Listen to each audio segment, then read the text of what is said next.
Hey guys, what's up? It's JDawgs here, and we are back for another episode of Feed the Beast here on the Spiritcraft FTB server. And last week I was gone, but we had pre-recorded, so I hope you guys enjoyed that. I've got a couple things I've been working on. I've been going through with this alloy smelter, making tons of this electrical steel stuff, because I've got a whole lot of these capacitor banks I've been working on storing up.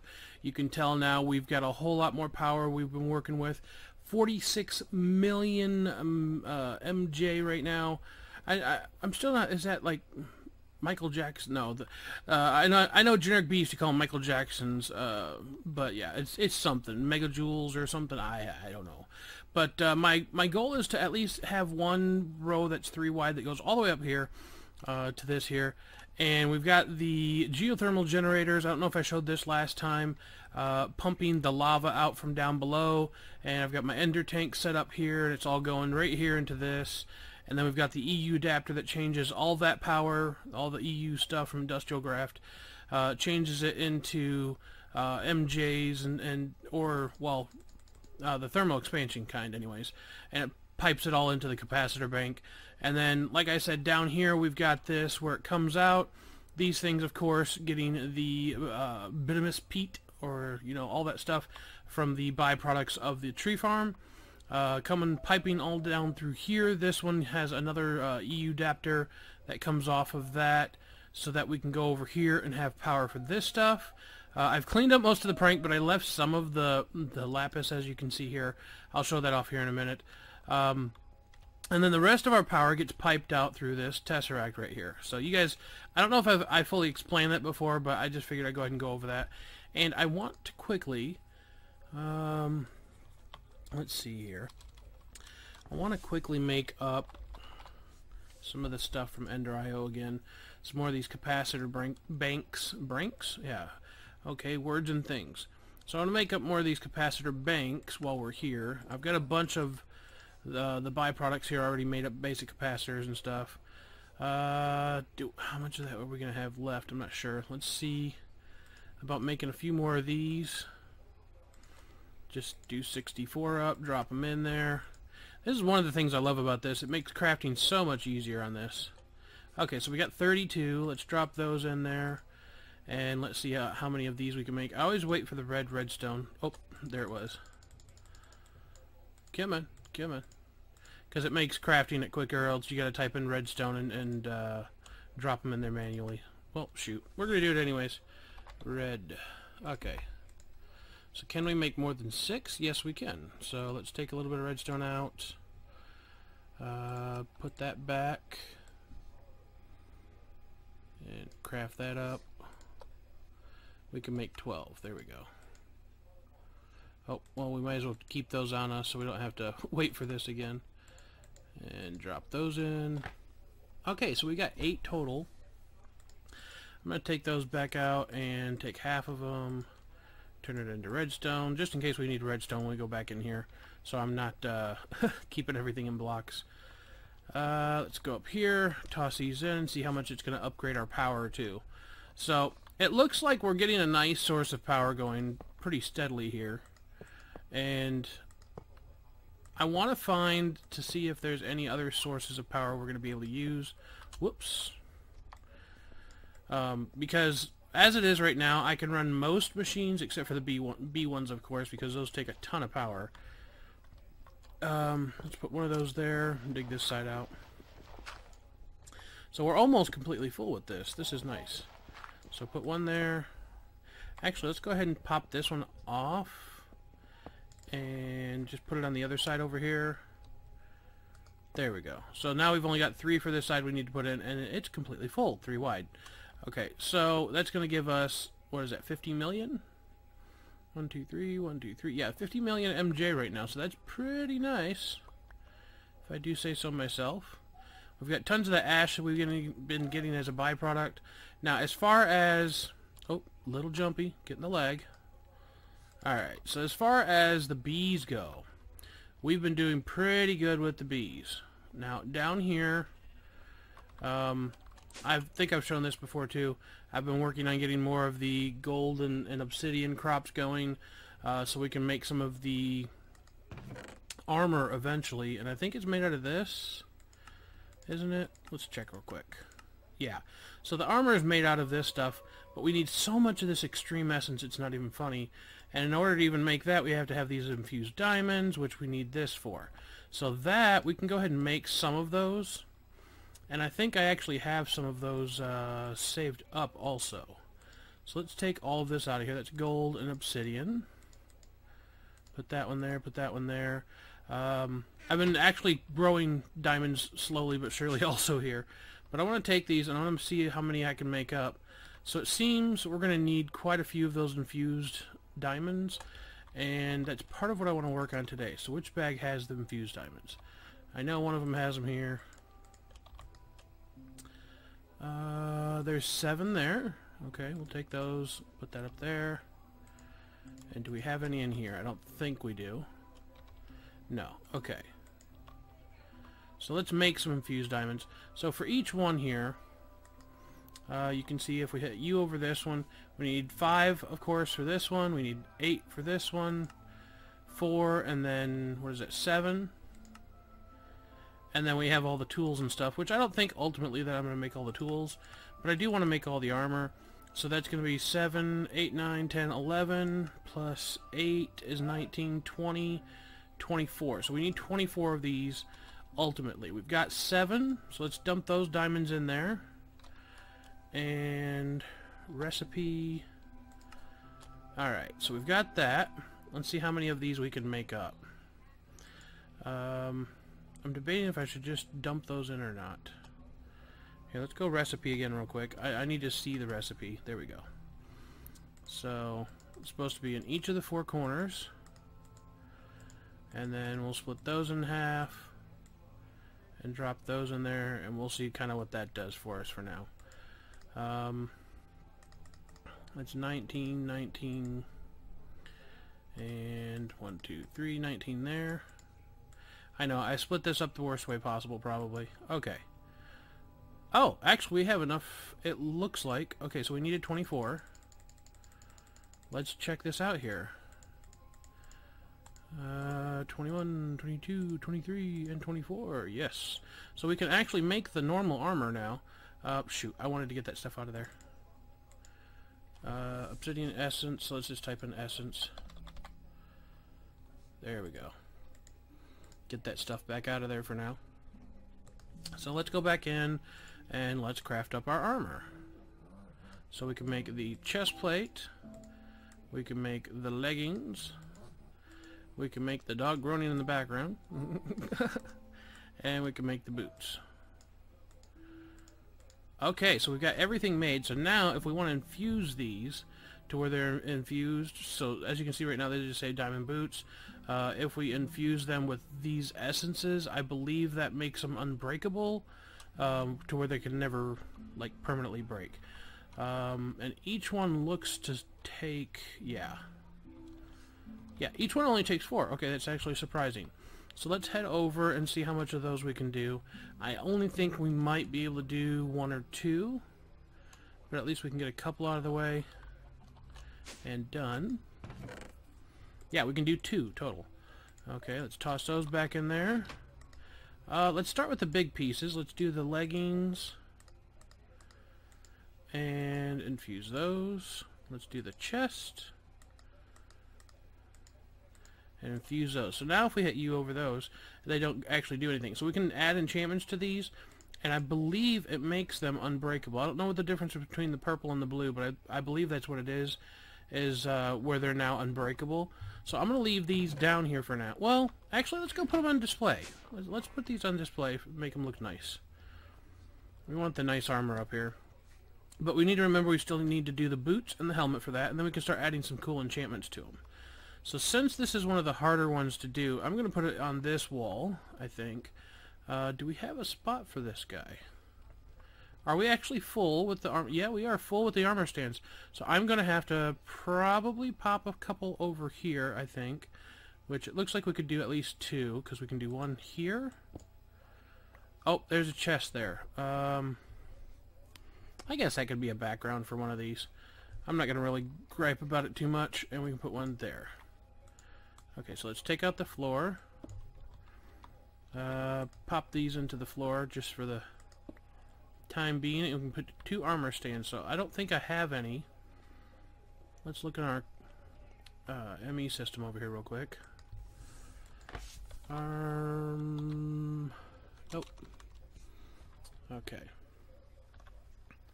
And armor stand.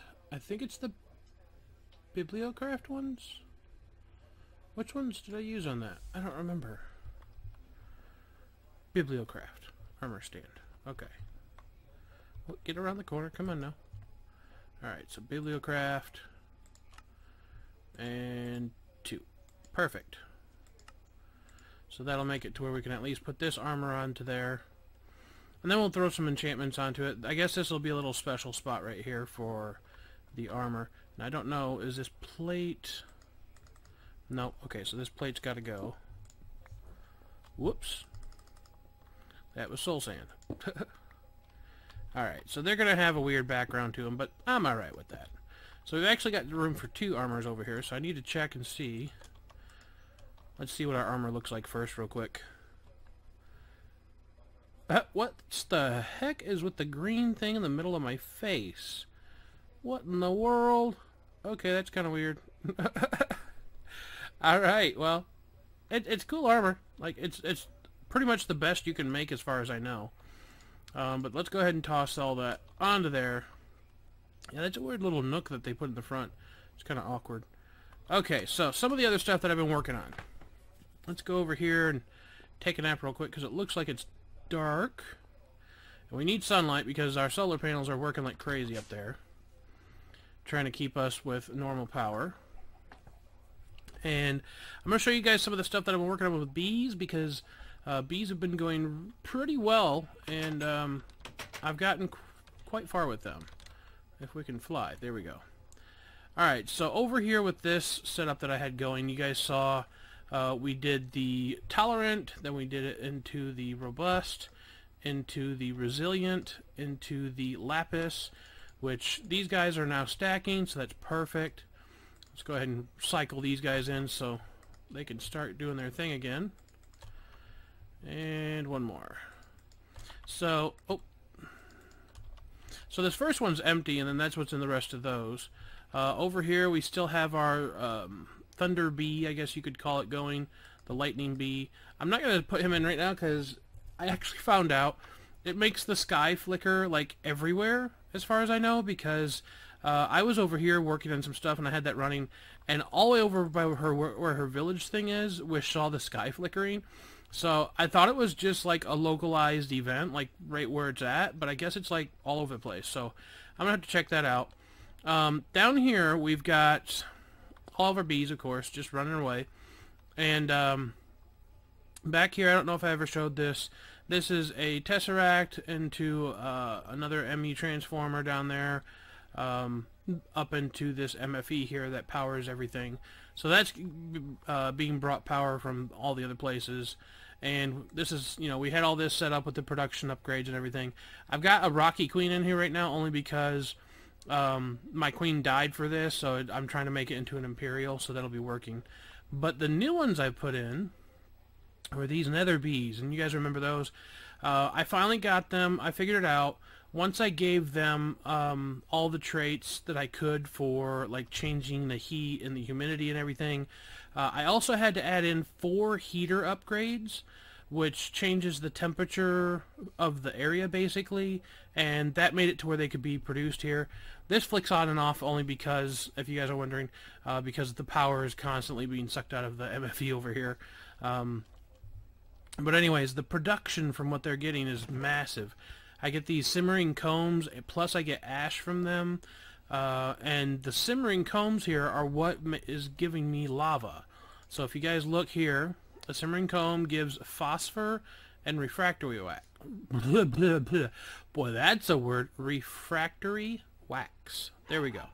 But the phosphor is what I'm interested in. So if we hit U over that and go over to the squeezer, like we've shown before, we can get the different amounts of lava. I've been using sand because it gives the most lava. And I've actually found a really cheaty, kind of, well, I wouldn't say cheaty way, but a fast way of getting sand. quite easily. So I've got 2 of those going. Let's go ahead and take these because we'll need them for more lava anyways. And I've got a 3rd one that I just started. And then over here is our diamond bee, which has actually been going pretty well, giving us diamonds, this diamond comb. It's not like a huge thing. If all of these had diamond bees in them, then I think it would be a lot quicker way of getting diamonds. But it's really not as fast as I thought it would be. Each of those combs only have, like, what is it, 10% chance of giving... What was it? Diamond bee fragment, you get 1? No, I thought there was only a chance of getting 1. Oh, okay. Well, I don't know. Well, let's get through here. Okay, so... From the fragments, you need like 9 fragments to make 1 diamond. And it only makes industrial diamonds, not normal diamonds. So that's a little awkward too. But you can see here we've got all this phosphor down here. And are we still on? Yeah, we're still on those. Good. So let's stick all that stuff in there. And sort those out. You can see I've got tons of stuff there. Tons of stuff here. So, I mean, we've got a ton of stuff going on. And over here, I've got this squeezer just working away, which it's already emptied what I put in there just a few seconds ago, before I started recording. But you can see we're getting sand and phosphor combining into lava, which is now getting directly pumped into our lava tank down below. I'll show you guys here. I just rerouted it. I moved the lava from over there where it was over to here, and then I moved what was in here back over, I think it was that direction or that direction, one of the two. But basically I swapped the tanks because this had the creosote in it, and I figured the lava's so close to this we better have it just over here. So that's one of the things I did there. Oh, so the fast way for making sand. So here's what I did.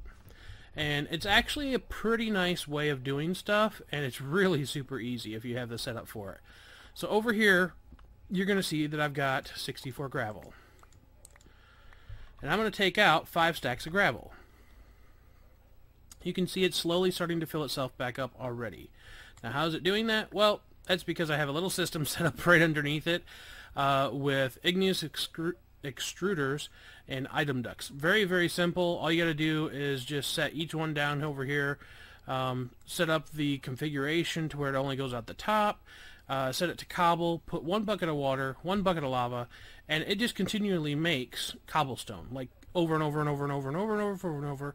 And even when it's when this gets full all the way, these will continue to make more. So actually, if I added like 3 more in the back, this would instantly refill as soon as I took out the cobble, and then these all would start refilling themselves for an instant refill again. So I may actually do that to where this is instant, because I'm taking out 5 stacks, and this has 3 stacks stored up when it stops making it for the thing above it. So yeah, that is part of the reason it's already back at 63 of 64 and halfway full just about. So that's pretty cool. So that's my little setup for that, and I just kind of hid it away so you don't have to worry about it, and you can access it pretty easily just by taking out 1 block. So why does cobble help me? Well, if we come over here and we toss the cobblestone into that, and we've got 4 more of those back here. They're the sag mills from Ender.io. Toss 1 in there, toss 1 in there, 1 there, and 1 there. So those are going to start breaking them down, and it breaks it down directly into sand. So if we hit U over cobble and go to, where does it say it at? Hold on, we're almost there. Sag mill. So you can see it turns cobblestone directly into sand. Like, there's no chance for sand or anything. It turns it directly into sand, which is really nice. A lot of them only turn it into gravel. That one turns it straight to sand. So now I can just be able to take that, come over here, drop the sand in, which we're actually running low on for once. So it's a good thing I started this up. But as you can see, I've already got 29 of those, so we can just pop them over here. That'll keep going. And yeah, we're getting more phosphor. I mean, this just goes for days, and the lava we get from this is awesome. Like, it's pretty much an infinite power source. The only thing is I need to get a way for us to get more of this faster. So pretty much the sand is easy. That's going quick enough. The cobble's easy. That's going quick enough. The phosphor isn't quite coming quick enough, only because the breakdown for it takes a little while for it to get from the comb into the phosphor into breaking down into lava. So that's a little bit longer of a system.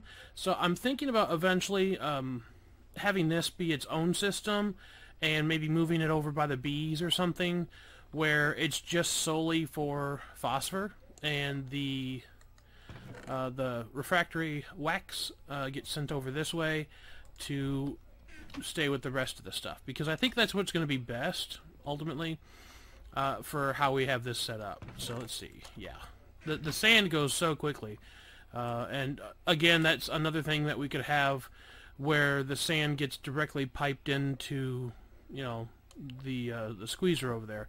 So that would even be more helpful. So anyways, that's what I've been setting up there. And I don't know, guys, like we're slowly getting to a point where as you guys know, I've discussed it a couple different times. We're slowly getting to a point to where we are going to be resetting, but I want to get some stuff done before we reset from here. So you guys let me know if you're watching this series and you want to see certain things get done before we finish up here. Would you like me to work on a little bit more Thaumcraft? Maybe kind of try to finish that out, because we do have a lot of stuff from Thaumcraft that we have not done, but we've got a ton that we've done also. So either way, you know, it's a really nice setup that we've got going, and there's a lot of things we can do now because we have so much stuff. So we can look into that if you want. I do know I'd like to make a wand recharger. I know those are able to be made and different things like that. But this video is already getting a little long, and I've got tons of noise going in the background, as you guys can probably tell. So I think what I'm going to do is wrap this video up. You guys let me know what you'd like to see me do on this mod pack before we decide to wrap it up. And I'm going to keep it as a surprise. I was going to take you guys over and show you guys what Wish is working on and the progress she's made, but I think I'm going to save that as a surprise for a day where we can just kind of focus and check it out and have some time with her and maybe talk with her about what she's been working on. So anyways, guys, I hope you guys enjoyed the episode. If you did, don't forget to hit that like button. It lets me know you guys have enjoyed the episode. And as always, leave me your comments, suggestions, criticism down below. And I will see you guys next time for another episode of Feed the Beast Monster here on the Spiritcraft Feed the Beast server. Don't forget to subscribe. I put new videos every day of the week. I'll see you guys next time. Take it easy. Peace out.